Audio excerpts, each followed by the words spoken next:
Hello, hello. I am roaming in the streets of Chandigarh, my favorite place to be right now. I will tell you, it was for the last 3 days. So Chandigarh is my hometown. I've grown up here. I did my engineering from here in Prek. And I would tell you, like, the growth that I have had after my engineering as I stepped out of Chandigarh has been immense. Like, in the last almost 20 years, I have grown so significantly.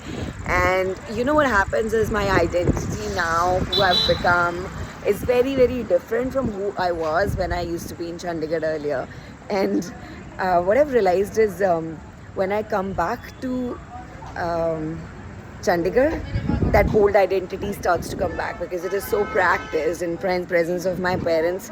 I start to behave, I start to think, I start to, show up in the way that I used to show up because it was so practiced for so many years, right? Or more than 20 years of my life, I practiced that. So, for example, like one of the thought pattern that constantly bothers me when I'm here is, oh my God, what if I upset my mom and dad? And what I do, what will they think about that? And what if I'm not doing this thing right? Like, there's a little fear that comes in because I don't want to upset them. I don't want to upset their ways of being. And of course, because I'm so different now, there are chances of me doing that, like chances of me being different and us having a conflict in the way we're thinking about it or approaching something is going to be there, right?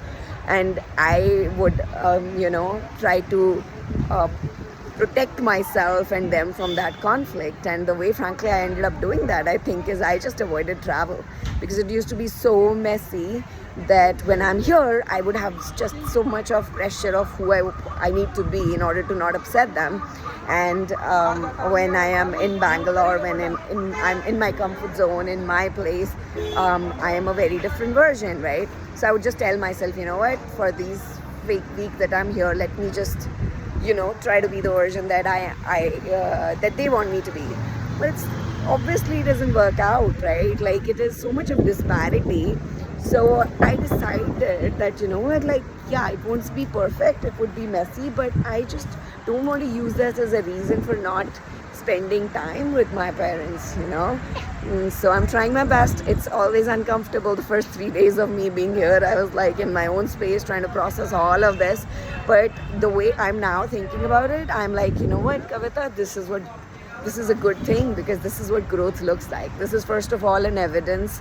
How much have you grown in the last 20 years? Like, there's so much of disparity, right? So that's how I kind of look at it right now, and it actually feels good, and I wanted to suggest that to you. I'm sure something like this happens to you as well when you go back to your old previous friends in company of them or your parents. You feel like, oh my God, I have to be another version, or you get worried about what they're going to think about you, and all of that stuff comes up. It's actually a good thing because it means that you're being intentional about your life. It means you're choosing to be a version of you that's intentional, that's not default, right? And that in itself is an evidence of how much have you grown in your life. So that's what I wanted to share with you today. I'm in front of another one of my favorite childhood spots of eating, Gopal Sweets. We're on like veg eating freak. Like, I'm having such good food here. And that's all I wanted to share. Okay, bye.